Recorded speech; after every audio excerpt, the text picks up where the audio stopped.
Welcome to VTV Andhra Pradesh. ప్రజా ఉద్యమాలకు ప్రభుత్వం భయపడుతుంది. సిపిఎం రాష్ట్ర కార్యదర్శి శ్రీనివాసరావు ప్రజా ఉద్యమకారులపై పీడీ యాక్ట్ పెట్టడం ద్వారా పాలకులు ప్రజా ఉద్యమాలకు భయపడుతున్నారని రుజువు అవుతుందని సిపిఎం రాష్ట్ర కార్యదర్శి శ్రీనివాసరావు అన్నారు.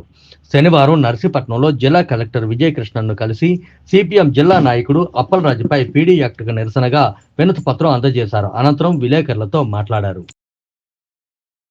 4వ తేదీ తెల్లవారుతో ఉండగానే దాదాపు 40 మంది పోలీసులు ధర్మవరం నక్కపల్లి మండలం ధర్మవరంలో అప్పలరాజు స్వగ్రామంలో చుట్టుముట్టి ఆయన్ని అరెస్ట్ చేసి పీడీ యాక్ట్ కింద బుక్ చేసి ఇమ్మీడియట్గా వెంటనే విశాఖ సెంట్రల్ జైలుకి తీసుకెళ్లారు. వాళ్ళు ఒక నోటీసు ఇచ్చారు, ఆయనకి సంతకాలు పెట్టుకున్నారు, ఆయన కూడా తర్వాత పంపించారు. అందులో పేర్కొన్నటువంటి కేసులు ఏవి కూడా పీడీ చట్టానికి అర్హమైనవి కాదు. మొత్తం 19 మంది కేసుల్లో అన్నీ కూడా ప్రజా ఉద్యమాలకు సంబంధించి ఇక్కడ ధర్నా చేశారు, ఇక్కడ ఊరేగం చేశారు, ఇక్కడ వైలేషన్ చేశారు అని తప్ప అవన్నీ కూడా 11 కేసులు విత్డ్రా అయిపోయాయి. ఒక 2 కేసులు కొట్టేసి మిగతా 5 కేసులు ఇన్వెస్టిగేషన్లో ఉన్నాయి. దానికి ఇంతవరకు కనీసం ఛార్జ్ షీట్ పెట్టడం లేకపోతే విచారణ జరగడం కూడా లేదు.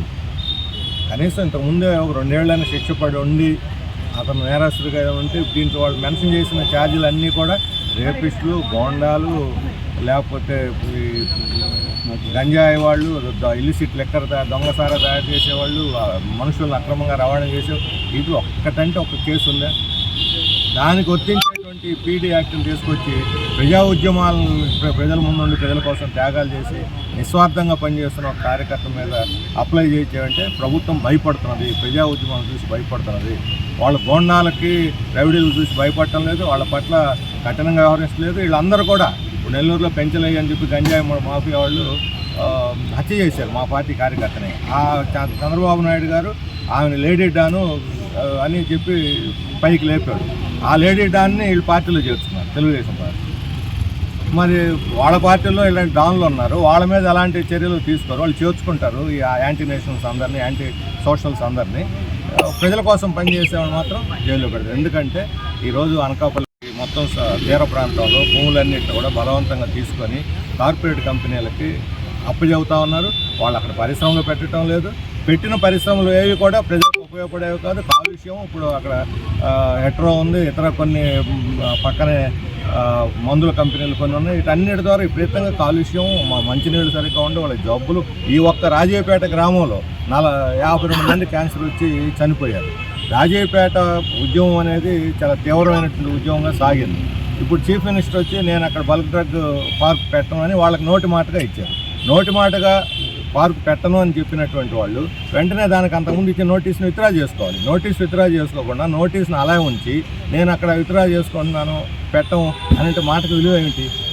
చాలామంది చాలా రకాల మాటలు, చీఫ్ మినిస్టర్ కాదు, ప్రధానమంత్రి కాదు, ఎవరిచ్చిన మాటలకు విలువ లేదు ఈ రోజుల్లో. ఆ నోటిఫికేషన్ విత్డ్రా చేసుకుంటే అప్పుడు ప్రజలకి ధైర్యం వస్తుంది. నోటిఫికేషన్ విత్డ్రా చేసుకోకుండా వాళ్ళకి మాట చెప్పేసి వాళ్ళకి ఏదో భ్రమలు కల్పించి వెంటనే పీడీ కింద పెట్టి రేపు పొద్దున భూములన్నింటిని కూడా మెట్టల కంపెనీకి, ఆర్సెల్ మెట్టల కంపెనీకి అప్పచెప్పడం కోసంగా ఈ నాటకం అంతా ఆడుతున్నారు. ప్రభుత్వం భయపడుతున్నది, ప్రజలు తిరుగుబాటు చేస్తారని. అప్పలరాజు లాంటి వాళ్ళు బయట ఉంటే ప్రజలు తిరుగుబాటు చేస్తారు, వాళ్ళకి ధైర్యం, వాళ్ళకి నాయకుడు అని. కానీ నేను చెప్పదలుచుకున్నాను, ఒక అప్పలరాజు లోపల పెట్టిన ఉద్యమాలు ఆగో. 10 మంది అప్పలరాజులు వస్తారు, ఊరికి ఒక అప్పలరాజు వస్తాడు, ఉద్యమాలు ఇంకా పెరుగుతాయి. వాళ్ళ ఎత్తికి వాళ్ళే, వాళ్ళ తలకు వాళ్ళే కొరుగు పెట్టుకోవాలని అనుకున్నట్టుగా కనిపిస్తున్నది. అందుకని బలవంతంగా ఈ భూసేకరణ ప్రజల యొక్క వాళ్ళ దీనికి భిన్నంగా, ప్రయోజనాలు భిన్నంగా ప్రభుత్వం ఏ చర్య తీసుకున్నా దాన్ని అది వాళ్ళ రాజకీయంగా కూడా వాళ్ళ తెలుగుదేశం నష్టపోతుంది. గతంలో ఇలాగ చేసి నష్టపోయారు, ఇప్పుడు కూడా అదే పద్ధతిని అనుసరిస్తున్నారు. భూములు తీసుకుని ఎక్కడా పరిశ్రమలు పెట్టలేదు, విశాఖతో సహా అన్నీ కూడా రియల్ ఎస్టేట్ కిందగా మారిపోతాయి. ఇప్పుడు తాజాగా మనం చూస్తే మెడికల్ కాలేజెస్, ఇక్కడ మన అనకాపల్లి మెడికల్ కాలేజ్ కూడా ఉంది, ప్రైవేటీకరణ పీపీపీ కింద ఇస్తూ ఉన్నారు. పీపీపీ కింద ప్రచారం చేస్తున్నారు జోరుగా. వాళ్ళందరూ వెనక్కిపోయారు. ఒకే కాలేజీకి బిడ్లు వేశారట, ఏది కిమ్ ఆసుపత్రి బిడ్ వేసిందని చెప్పి ప్రకటించారు. తీరా చూస్తే ఇప్పుడు కిమ్ హాస్పిటల్ కాదు, ఒక డాక్టర్ వచ్చేసాడు, హాస్పిటల్లో పనిచే డాక్టర్. అవులాట ఇదా అన్న, తమాషానా? ప్రజల ఆస్తి, ప్రజల హాస్పిటల్ ఎవరు బిడ్ వేశారో, ఎందుకు బిడ్ వేశారో కూడా తెలియకుండా ప్రభుత్వం పీపీపీ పేరుతో ఏం చేయదలుచుకుంది? నాశనం చేయదలుచుకుంది వైద్య వ్యవస్థనంతా, ఆరోగ్య వ్యవస్థ నాశనం చేయదలుచుకుందా? ప్రభుత్వం బాధ్యతని తప్పుకొని ప్రైవేట్ వాళ్ళు కట్టబెడతామని వచ్చేవాళ్ళు లేడంటేనే ప్రభుత్వం ఒక వైఫల్యం తెలియజేస్తూ ఉంది. ఇప్పటికైనా ప్రభుత్వం నిజం కళ్ళ తెలుసుకొని ఈ 10 మెడికల్ కాలేజీని ప్రభుత్వం నిర్వహిస్తే ప్రభుత్వానికి మంచి పేరు వస్తుంది, లేకపోతే అది వాళ్ళ పతనానికి నాంది అవుతుందని మాత్రం హెచ్చరిక చేస్తారు. అందుకని ఇటువంటి పనికిమాలిన పనులు మాని అప్పలరాజు లాంటి వాళ్ళని జైల్లో పెడితేనో ఈ భూములన్నీ కార్పొరేట్ల కంపెనీలకు అప్పచెప్పి అందులో ఏమో దండుకుందామని అనుకుంటే మాత్రం ప్రజలు దాన్ని సహించరు. అందుకని ఈ బలంతో భూసేకరణ ఆపండి. ఈ రాజయ్యపేట వాళ్ళ ఇచ్చినటువంటి నోటిఫికేషన్ విత్డ్రా చేసుకోండి, బల్క్ డ్రగ్ పార్క్ ఇచ్చిన నోటిఫికేషన్ విత్డ్రా చేసుకోండి. మెడికల్ కాలేజీల్లో ఇచ్చిన పీపీపీల నుంచి వెనక్కి తగ్గి మళ్ళీ ప్రభుత్వం వాటిని సంవత్సరంన్నరలో పూర్తి చేస్తారు అని అంటున్నారు. ఈ పాటికి అయిపోయి ఉండి వాళ్ళ అధికారంలోకి వచ్చినప్పుడు నేను చూడ మనం పక్కన మీకు సాక్ష్యం ఉంది, మెడికల్ కాలేజ్ ఈ పాటికి అయిపోయి ఉండేది. ఎందుకు ఆపారు? డబ్బులు లేవా? విశాఖపట్నంలో ఆ కాంక్లేవ్ ఈ కాంక్లేవ్ అని పెట్టి 1000 కోట్లు ఖర్చు పెట్టారు. ప్రధానమంత్రికి 300 కోట్లు, ఈ ఇంటర్నేషనల్ కాంక్లేవ్ 350 కోట్లు, 650 కోట్లు పెట్టుంటే ఈ మెడికల్ కాలేజ్ అయిపోయి ఉండేది. 2 medical college, Paderu medical college కూడా అయిపోయి ఉండేది, 2 పూర్తి అయిపోయి ఉండేది. ఆట డబ్బు సముద్రంలో పోసి అక్కడ బీచ్లు అంటే పారబోసి డబ్బు అంతా ప్రభుత్వ సంపద అంతా ఏం వచ్చింది? అక్కడ ఏం ప్రొడక్షన్ చేశారు? ఏం ఉత్పత్తి జరిగింది? ఎవరికి ఉపాధి వచ్చింది? ఏం అభివృద్ధి సాధించారు? ఈ 2 కాంక్లేవ్లు పెట్టి డబ్బు వృధా చేయడం తప్ప. ఇలాంటి యాక్టివిటీ ప్రభుత్వం ప్రజాధనం దుర్వినియోగం చేస్తే ప్రజలు సహించరు. అందుకే ప్రభుత్వం వీటిని నిర్వహించాలి, అప్పలరాజుని తక్షణం విడుదల చేయాలి. లేకపోతే రాష్ట్ర వ్యాప్తంగా దీన్ని ఉద్యమ రూపం తీసుకుంటుంది. ఇది ఒక పెద్ద ప్రజాస్వామ్య ఉద్యమంగా రాష్ట్రంలో మేము నిర్మించబోతున్నాము. దాన్ని ఎదుర్కోవాల్సి ఉంటుంది. ప్రభుత్వం కానీ ప్రతిస్పందన మా స్పందన కూడా తీవ్రంగానే ఉంటుందని చెప్పి నేను ప్రభుత్వానికి. గత 25 ఏళ్ళ నుండి అప్పలరాజు ప్రజల పక్షా నుండి పోరాటం చేస్తూ ఉన్నారు. గతంలో 2007లో పీసీపీఐఆర్ పేరుతో అక్కడ భూసేకరణ చేసినప్పుడు రైతులు కూలీలకి నష్టపరిహారం ఇవ్వాలని పెద్ద ఎత్తున ఉద్యమాలు నిర్వహిస్తున్నప్పుడు ఇప్పుడున్న తెలుగుదేశం పార్టీ వాళ్ళు వచ్చి సహాయ సహకారాలు ఇచ్చారు.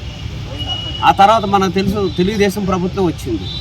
ఆ తెలుగుదేశం ప్రభుత్వం వచ్చినప్పుడు కూడా ల్యాండ్ ఎక్విజేషన్ ఏదైతే ఉందో అది శాస్త్రీయమైన పద్ధతిలో జరగట్లేదు, మత్స్యకారులకి కూలీలకి ఇబ్బంది జరుగుతుందని చెప్పినప్పుడు వైఎస్ఆర్ పార్టీ వాళ్ళు వచ్చారు. వైఎస్ఆర్ పార్టీ అధికారంలోకి వచ్చిన తర్వాత ఇది దుర్మార్గం, కరెక్ట్గా శాస్త్రీయంగా సర్వేలు నిర్వహించట్లేదని చెప్పిన తర్వాత మళ్ళీ తెలుగుదేశం వచ్చింది. అంటే ఏ సందర్భంలో ప్రజల పక్షా నుండి పోరాటం చేస్తున్నప్పుడు వీళ్ళు ప్రతిపక్షంలో ఉన్నప్పుడు మద్దతు తెలియజేస్తారు, అధికార పక్షంగా వచ్చినప్పుడు భిన్నంగా వ్యవహరించే పద్ధతి ఉంది. హోమ్ మినిస్టర్ గారు ఉన్నారు. ఈరోజు హోమ్ మినిస్టర్ గారు నియోజకవర్గంలో ప్రజాస్వామ్యాన్ని బలోపేతం చేయాల్సింది పోయి ప్రజాస్వామ్యాన్ని కూలీ చేసే వ్యవహారం చేస్తుంది. ఆర్టికల్ 21 ఉంది. ఆర్టికల్ 21లో ప్రజల యొక్క హక్కుల్ని కాలు రాసే పద్ధతిలో ఉండకూడదు, జీవించే హక్కు ఉండాలి, వాళ్ళు ప్రేయస్కి సంబంధించిన అంశాలు అనేక అంశాలు దానిలో ఉన్నాయి. మరి ఒకవైపున ఏమని చెప్పింది, గత ప్రభుత్వం కన్నా ఈ ప్రభుత్వం భిన్నంగా వ్యవహారం చేస్తాం, ప్రజాస్వామ్యాన్ని పరవడిల్లేటట్టు చేస్తాం, రాజయ్యపేట లాంటి గ్రామాన్ని రక్షించుకుంటానని ఎన్నికల సందర్భంగా వాగ్దానం చేసింది. కానీ బల్క్ డ్రగ్ది 60 రోజుల పాటు పెద్ద ఎత్తున మత్స్యకారులు ఉద్యమం చేస్తున్న నేపథ్యంలో ఆమె చెప్పింది ఏంటి, తప్పు అయిపోయింది, క్షమించండి చెప్పింది. ఈరోజు వచ్చేసరికి ఎవరైతే దానికి కీలకమైన నాయకుడిగా ఉన్నాడో అప్పలరాజు మీద పీడీ యాక్ట్ పెట్టారు. పీడీ యాక్ట్ ఎవరి మీద పెట్టాలండి? గంజాయి మనందరూ తెలిసి ఏజెన్సీ ప్రాంతం నుండి గంజాయి ఇచ్చేస్తుంది, యథేచ్ఛగా తిరుగుతున్నారు, వాళ్ళ మీద ఏమీ పెట్టట్లే. భూ తగాదాల్లో చాలామంది నకిలీ సర్టిఫికెట్లు తయారు చేస్తున్నారు, వాళ్ళ మీద పెట్టట్లేదు. వైట్ కాలర్ ద్రవ్యాల యథేచ్ఛగా పంపిస్తున్న వాళ్ళ మీద పెట్టట్లేదు. దాని పీడీ యాక్ట్ యొక్క ముఖ్య ఉద్దేశం ఏంటి? దాని యొక్క ఉద్దేశాన్ని కూడా తొంగులో తొక్కే వ్యవహారం చేశారు. ఇది రాజకీయపరమైన కుట్ర జరిగింది. ఎందుకంటే ఈరోజు అక్కడ హెట్రోడక్స్ ఉంది. హెట్రోడక్స్ యాజమాన్యానికి అప్పలరాజు అనేవాడు మంచోడు కాదు. ఎందుకంటే దాని నుండి రకరకాలైన కాలుష్యం వస్తుంది, 86 మందికి రకరకాలైన వ్యాధులు వచ్చాయని చెప్పారు. అదే కాదు, ఇప్పుడు స్టీల్ ప్లాంట్ని, విశాఖపట్నం స్టీల్ ప్లాంట్ని నిర్వీర్యం చేసి ఆర్సెల్ మెట్టలో నిప్పల్ స్టీల్ ప్లాంట్ తీసుకొస్తున్నారు. 2100 ఎకరా తీసుకుంటున్నారు. ఆ 2100 ఎకరా రైతులు ఎవరైతే ఉన్నారో వాళ్ళకి ఎవరికి నష్టపరిహారం ఇవ్వలేదు. అది ఇవ్వమని అడుగుతున్నారు. కాబట్టి నిప్పల్ స్టీల్ ప్లాంట్ వాళ్ళకి అప్పలరాజు అంటే కోపం. బల్క్ డ్రగ్ యాజమాన్యాలు ఉన్నాయి. రేపు ఆ బల్క్ డ్రగ్ వస్తే చిన్న చిన్న కంపెనీల్లో ఏ రోజుకి ఏం పేలుతుందో తెలియని పరిస్థితి ఉంది. ఈరోజు ఆ బల్క్ డ్రగ్ వస్తే మొత్తం విస్ఫోటనం జరిగేదానికి అవకాశం ఉంటుందనేది పర్యావరణ శాస్త్రవేత్తలు తెలియజేస్తున్నారు. ఇవన్నీ చేయమని గత కూటమి ప్రభుత్వం ఎన్నికల సందర్భంగా అనిత గారు వాగ్దానం చేశారు. ఈరోజు వచ్చేసరికి దాన్ని భిన్నమైన వ్యవహారం చేస్తూ ఉన్నారు.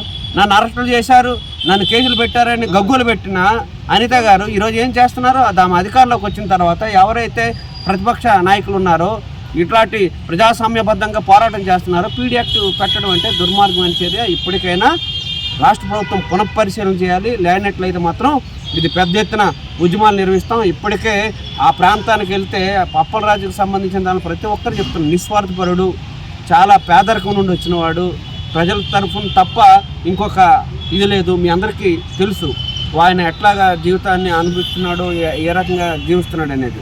అందరూ నోళ్ళు వేసుకున్న, మూతి మీద నోళ్ళు వేసుకున్న అనితమ్మ గారు చేసిన చర్యలకి ఇప్పటికైనా వెంటనే హోమ్ మినిస్టర్ గారు జోక్యం చేసుకోవాలి, రాష్ట్ర ప్రభుత్వం వెంటనే జోక్యం చేసుకోవాలి. ప్రజాస్వామ్యాన్ని కూని చేసే పద్ధతిలో కాకుండా